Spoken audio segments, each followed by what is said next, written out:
River in the desert tại vùng Hàn xuất đố tại vùng Hàn xuất đố. We might can saw some Isaiah, so the book of Isaiah, chapter 43, verse 18 to 19 phải phàm sang sẽ bách diệm là Chúa diệm. Chúng ta nó bữa hăm cả bữa hải bữa nhẹ y xin nhị diệm năm hàng nó hải hát nó bún thảo bữa hải giảm thì phải hải mà hát tiểu tại hải giảm phải bữa hăm tại hăm bữa này 2019 bữa nào tốt biệt 2020 này tụi bữa hăm có những năm hàng giảm hải bữa biển những số năm hàng giảm hải phải bữaอยู่ห้างบนถาบัวso năm 2020 นะ say อย่าน้อมลงงี้อย่างบนถาบัวphảiบนถาไม่phải mà hám mặc cả ha nó so nó vốn ý đom vì hám ta bùa hám tao vậy ỏi mai chia bữa nhé sang hàng ở mà chia bữa nhé sang mèn ở mà chia bữa nhé sang xem phim quay su chia tay nhé năm hàng bữa hải kèm bóng sắm hải mà muốn biệt thầu bữa nhé hiếu mà độ thầu ít biệt thầu bữa nhé hiếuอย่าปนบัวสงฆ์ตัวนั้นป่าตองกับสุนต่อยแต่นั้นเซ็งมือสั่งเดียเจ้าสันทุ่งยี่เสียนก็บัวตะต่อยอีหอยนายยังนายยังเมียนมันก็ยังนายพยายามทำต่อเมียนบัวอย่าตัว fresh start in บัวเนี่ย life อย่า in บัวเนี่ย faith ไปหังไงส่วนพอบัวมาทำจุนหายบัวมาทำเต้าหายอย่ามาทำนูหายยังบัวยังแม่tung số bún bùa bún súp số tỏng nghe bún súp số tỏng nghe phải tung bùa tu nghe phải nhưng bây giờ mẹ bùa giống tu nhưng bây giờ mẹ ngọ many of us make many mistakes in our life bùa tu số tỏng nghe ya tu súp số tỏng nghe ya ham ta bùa nằm tu năm hàng chia mình bùa tu sang hàng sang mẹ sang hồ tập bún bùa bữa giờ nằm tu xem đau thằng con bữa trái giống thằng bữa như mẹ biệt thằng bữa như mẹ we have experienced many setbacks and failure throughout our life bữa như mẹ có bữa tôi yếm bữa non tập bữa miền phải y non tập bữa miền đó thì ham ta bữa tôi quăng dĩa nhủ ta beng sủ bữa như mẹ so bữa như mẹ hay quăng sủ mày ngò hàng phải mà khấu phải mà cả nan phải như bây giờ mẹ bà thiên hương khen những buổi nó tập buông làm chuyện nó tập buông giờ phải hắn nghe biển nó hàng con bùa quang sự hắn nhung ta hại ngheคนทำbây giờ hiếu xây bây giờ hiếu con hắn nhung ta hại nghe hiếu ta anh như bây giờ anh như bây chui bu bây giờ ở bang bùa bang thằng bùa gì à bà xéo thiên hùng nếu sung cái này bùa nán cho bùa nhà bùa khen những bùa bùn bùa làm việc non sang hiện tại. So sometimes we have allowed the mistake to set us back, the failure to enslave us, to the point that we never enjoy the life that God has given to us to enjoy. Mà chăm dùn sắm hay yếm bùa yếm mẹ, mà dùn sắm hay yếm bùa như xem phim, tung bùa sắp bầu dấu tỏng như phải, tung mặt muôn như biệt thằng bùa như hiếu phải, tung mặt dao như biệt thằng bùa như hiếu phải. Tóm tới dao tới đồ cho bùa như hiếu, tóm tới muôn tới đồ cho bùa hiếu, tóm tới con bùa như mảng bể và buồm tu như mảng phải, yếm cho bùa hiếu của nó. Buồn bùa chúng mọi, buồn bùa chúng hại, bùa như mảng kế má làm khẩu, má phải ngon nhả. Tùng chiếu Giêsu nên thấy bữa tai, buồn bùa như mảng ở tôi trình dọ tôi lồng yếm nín, buồn bùa tôi khủy yếm yếm nín, bảo tung bán tới dây nàn là sáng kim bỏ bùa, rồi buồn bùa chúng hại bùa như mảng, đợt nãy nhắm bền, đợt nãy nhắm lồng, đợt nãy như khấu, đợt nãy như dạo, đợt nãy như dạo. Bảo chiếu trên hùng nín giật dày buồn bùa tai. Ở bùn bùa dạo, ở bùn bùa khẩu, ở bùn bùa mùn, bảo bùa nhà mẹ ở chỗ quảng rồi xong, rồi bùa chúng mỏng bùa chiếu nhà hâm như bùa nhà mẹ. Giống như hàng số sẽ xếp ra sẽ xếp nhiều nên bùa the thief only come to steal, kill and destroy. I came that they may have life and may have it abundantly. Giống như hàng số sẽ xếp ra sẽ nhiều, chân xa tai khủng ói nìm, ói tài, ói miệng. Bà ye tai với bún ba miền tú xiang mẹ, chúng hỏi bún nín bùa tú tuần yun như mẹ, lỗ hay ở bùa xíu trên hùng nín tai, nín cho ta tỉnh bùn như suy, nín cho ta chỉ có ô mà cầm bùa ngã, ta bên Adam chào qua nhé ở chạy phun phát, tổ ta tắm bên, ý gì ta chú mình tỉnh nó bùa suy là, hỏi nó bùa là bấm dậy. Bùa xíu Giêsu ni quạt bùa bên Adam Hawa nhé sẽ bên nhẹ như giấy bùa tai nên quạt bùa lời cô nên quạt bùa chỗ nhé bám cây nhé chui sắm hoài nhé sắm như nó bám cây triển sắm ở tá chân ở đuôi cho bùa tá cho hàng không đuôi cho bùa ở số cũng bùa tài ở số bùa lời cô nhìn ở lý nên là sự gì nó tài lo bùa hiểu bùa ta phàm bùa mong hai ni hiểu nhớ tệ bùa can như mình bố tôi nên ta sống như xíu, bố tôi dồn nên tung nên bền chẳng cái tóc bùa. So the devil will remind you of your past to keep you from enjoying the life that God has given you to live.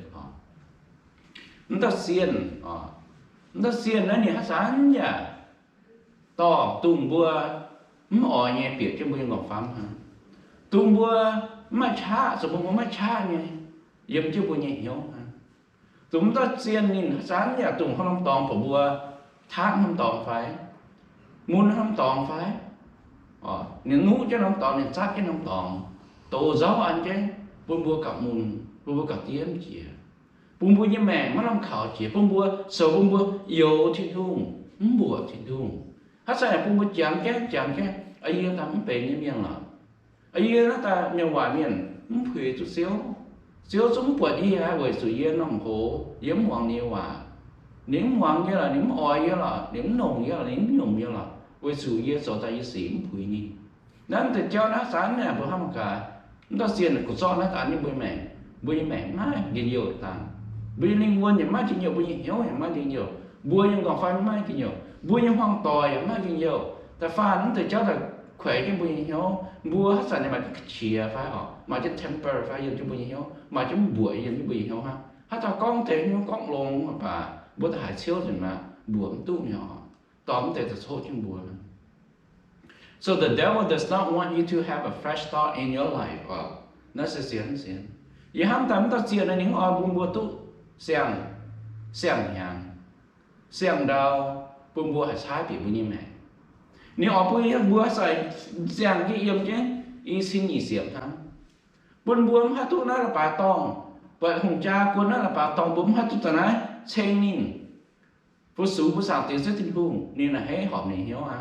chúng ta xiên như phần sợi họ trong tay bèn là hết trong bùa mình hay đó giảm hai mình nó bùi mẹ ta liu ta sụt khó cầm gì chứ nhủ yên bùi mẹ giờ ham tam tao sa tàn bùi mẹ mình cũng muốn làm việc này ý xin nhị xếp ta chứ tôi không khen bùi việc ý xin nhị xếp ta mình bảo những họ phun bùa yếm chẳng na ý xin nhị xếp bùi nếu họ phun bùi héo số sa nhiều chẳng cho ý xin nhị xếp tôi muốn帮助mình nhé ý xin nhị xếp tôi muốn帮助เขาnhư ý xin nhị xếp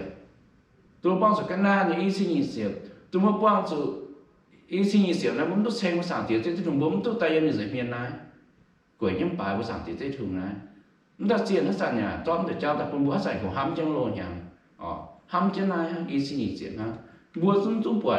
thảo bùa ý xin nhị xếp này bùa những sang đau là hại như lỗ bùa tôi sai sang đau nhưng bùa như mẹ. So God wants you to have a fresh thought in life. God wants you to have a new beginning. But with xíu thiệt hùng, với như xíu Giêsu. Nên ai cũng bố tu sang dùng như bố mẹ, sang đau như bố mẹ. Nên ai cũng bố tu sang hàng như bố mẹ. Mà cũng chỉ ta như sang hồ hát nó, niệm hâm thảo chỉ ta cháu, nên khỏe hâm bùa em hãy tu như bố đảng như cháu ha. Nên ai cũng bùa như bố mẹ. Chỉ ta cháu, nếu họ cũng khỏe thật như nhau. Mình cũng hát nó là hại muốn thảo như nhau bảo nếu mà buồn hám thảo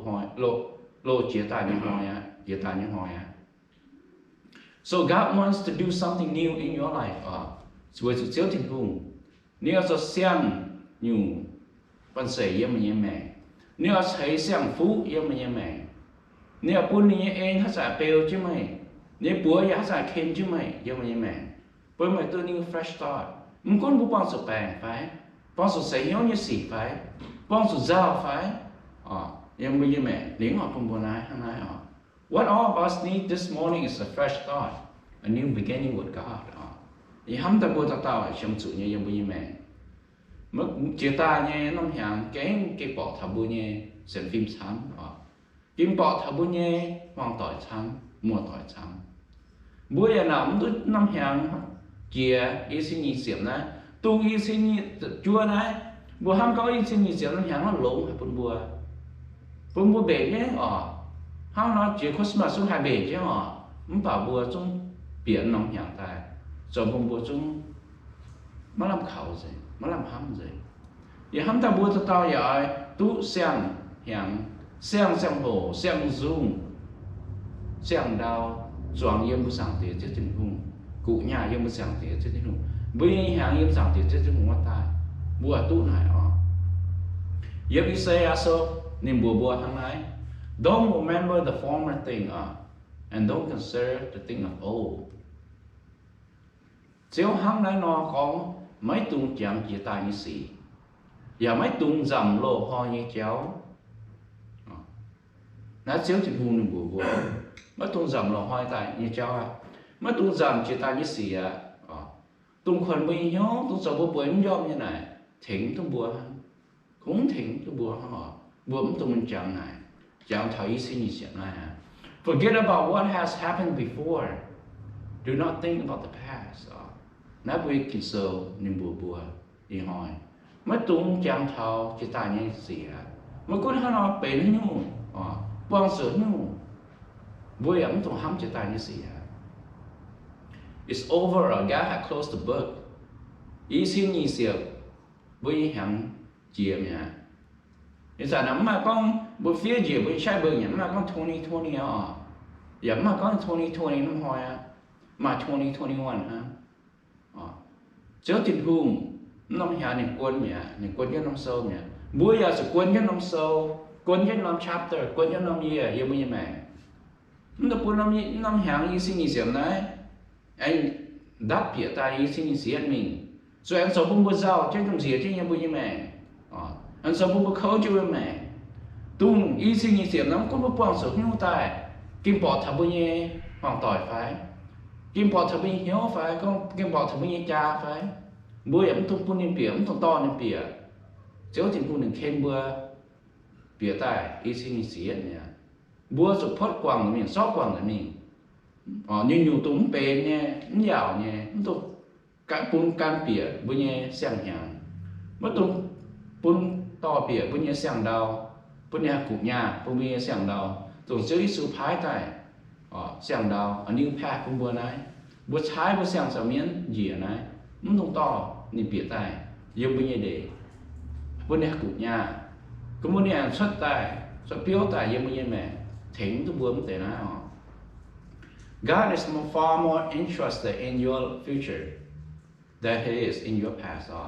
Bố xíu thịt hùng, như hám tài, bố giờ phải hám nghe, bố cao ỏi chịu bố như anakot, bố nhớ rằng nghe bố hám như bố như future. Bố chỉ ta cháu bố ta hám ta bố ỏi,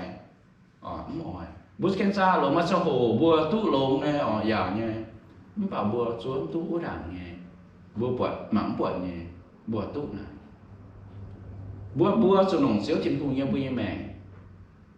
bố sao giờ khảo xíu thịt hùng như bố như mẹ. Bố sẽ chiều mi phú, thấu mi phú yang bùi mẹ. Yêu Isaiah on Zechariah on Salakin on Sakaliah on. Nhìn hana bùa bùa. Then he answered and spoke to me, saying, "This is the word of Yahweh to Zerubbabel, saying, not by might, nor by power,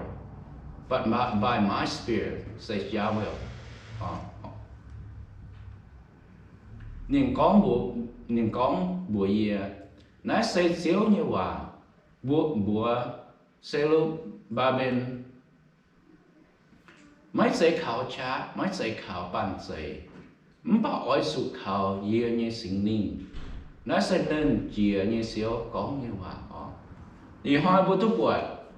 bùa cho khảo xíu thiên hùng bùa tung khảo cái như bàn xây cái như sông mê ngá bữa khảo tôi nó thỉnh tôi bữa tôi khảo y sinh như xỉa má nó thỉnh tôi bữa bị y sinh như xỉa ta bữa tôi khảo chiếu thịt hùng ở tôi khảo như sinh linh ở tôi khảo như hòa ở tôi khảo như cha nó sẽ bữa sáng thì chiếu thịt hùng chiếu Giêsu nên bữa tao tung bề như nhảy miệng tệ ở tôi khảo như không. When someone become a Christian, they become a brand new person inside. He is not the same anymore. A new life has begun. Bùa tao sẽ có cái tao bà nên xích chiếu Giêsu, xích chiếu Giêsu, rồi nó mới chiếu liều. Nên bùa tụ bền xem miên, xem dùng chia tai. Vậy sự chiếu thiên hùng, thành nó có giá xin nồng nghĩa giáng, giáo dành nó có như suy. Giáo dạy nó xây nàn, giáo dạy nó có bên hả khấu hả mảng bên hả linh quân nó làm khảo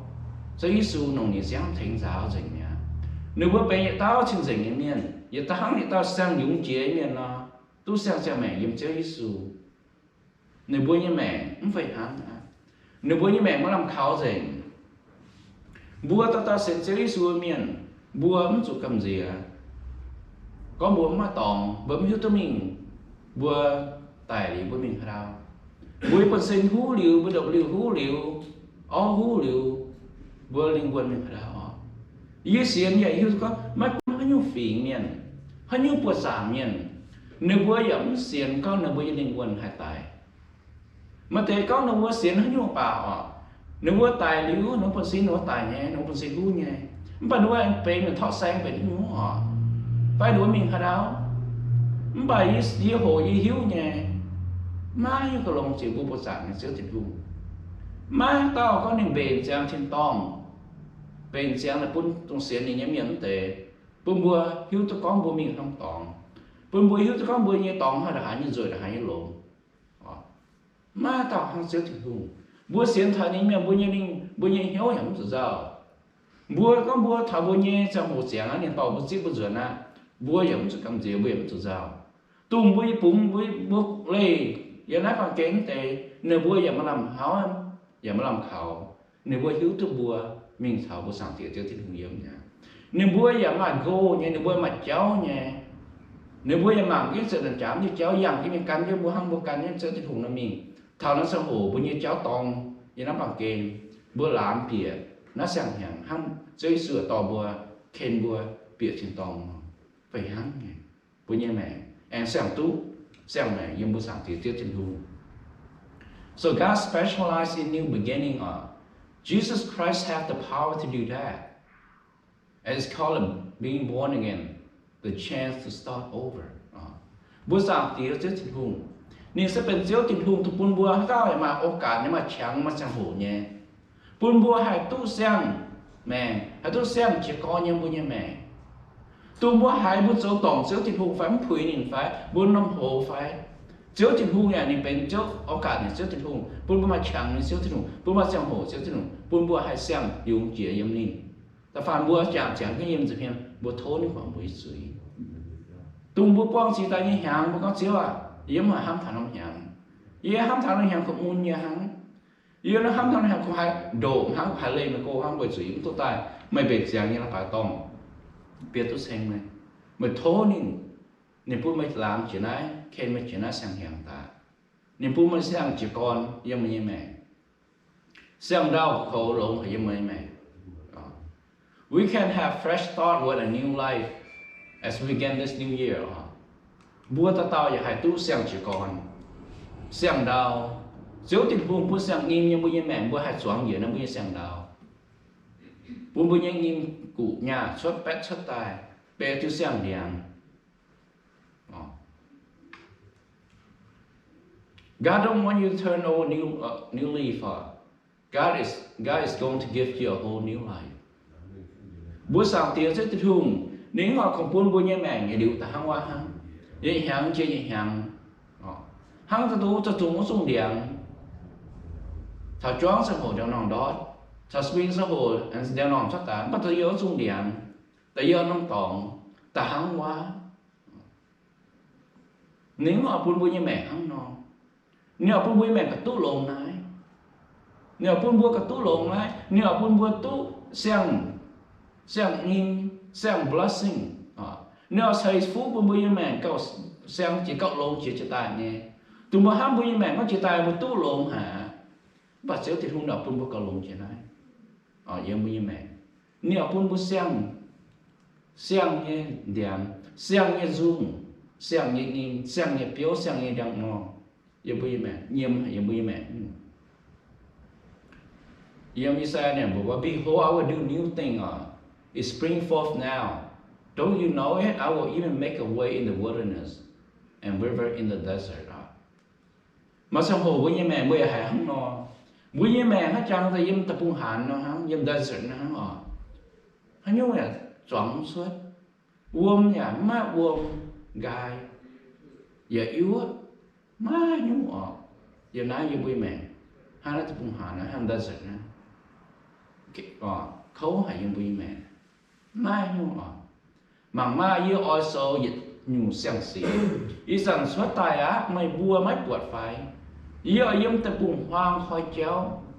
và bún tập bùng hàn xuất đố, lá sẽ xíu thịt hùng, nếu bún bún như tập bùng hàn, nếu bún bún như mẹ tôi bật hàn hài, gai hài, nếu bún xuất đố tài, yếm như mẹ, nếu bún bua như mẹ xuất đố tài có hai hàn hả quá. Nếu bún đau lông hay đau bún bùa, tụi nó nằm hàng chỉ tài bún cún bún quang sụt nhau, hàng bún máu không, nó có 20 lông hay, phụ chơi à bữa hàng cái bún phụ chơi con 20 nữa, chốt không hiện là graduation nào bữa con, bún phụ chơi bà lông hay nó tụt 20, giàu hay lông hay hàng, nếu bữa tụt graduation nó hàng nó lông hay năm bữa nó, lông hay phải, nếu bữa chúng tụi mình nó graduation nếu bữa chúng tụi mình nó graduation bữa chúng tôi mình hồ nữa bữa, ok, bữa em thấy bữa biển á 20 lông hay hàng, bữa nóng tôi nóng hàng thảo bữa biển chẳng Christmas, các xuống nhẹ nóng chụp băng phải, chẳng tiếc xuống hồ bữa sáng tiệc chết không phải xem sáng tiệc chết không phải, hăng ngọc xuất tập bữa biển chẳng thôi có bữa mình dẻo bữa mua tỏi, mình dẻo bữa tôm miên phải, dẻo tỏi phải mua tỏi phải nó tập buông phải họ, tung bữa lao đến lúc quả, mà tệ bữa sống túc mình thảo vô nhẹ tâm nhân là quay xuống nó quên bẻ ghét trong bùa hám ở chân yếm bà hám xuống chân mà tên này nó xím để bẻ mà trong hám nó thôn hiểu tôi mà chân tỏi làm tay bá đồ như mà cái xiềng cái nhẹ nó bà chọn cái làng nó bà đồ con đồ hay mình dẻo thì mà cũng hay quăng bùa hai tôi con chăm đồ mà ca này nó bẩn nó tâm nhân này nó ở chăm ở hờ có nếu bấm tôi hờ nếu có sự sim chén và sự nó quan bèn rồi bữa nếu bữa chúng hai tôi chăm hai tôi hâm nếu bữa mà chẳng hàng nghe hai tôi quan tỏ chẳng hàng nghe khấu có mình bảo mình cũng bữa quan sự là hai như khấu là hai như muốn như bữa như mẹ là hai như giàu như bữa như mẹ hai bữa như mẹ hai như hán như bữa như mẹ mình bảo thì hoa bữa mảng thằng này bữa hiu ra mình cũng bữa quan sự là hai như xây hiu như gì bữa mẹ bảo bữa sáng thì chưa thịt vùng niệm quảng bùa niệm lê bùa nên khen bùa như bùa làm tất biển nó sang hàng ta bây giờ bùa như mẹ như nó sang hàng chia tay như bùa không sửa ham mà hát nó bảo bùa quảng voi mẹ phất quảng mì tụi bùa anh căn như bùa ta biển này bùa như sang hàng bùa chiếu nhìn ở bùa sang đào bùa như mẹ ở mai quăng xuất tài xoắn nhựa nhiễm sang đèn sang béo cho bùa như mẹ bữa giờ như bữa khảo chớ trên hùng bữa bùng tỉnh hiếu nè bữa xiên uốn nè giờ nó xem hàng kia chia tay cháu bốn tụng áo thở bốn tụng nhau thở bữa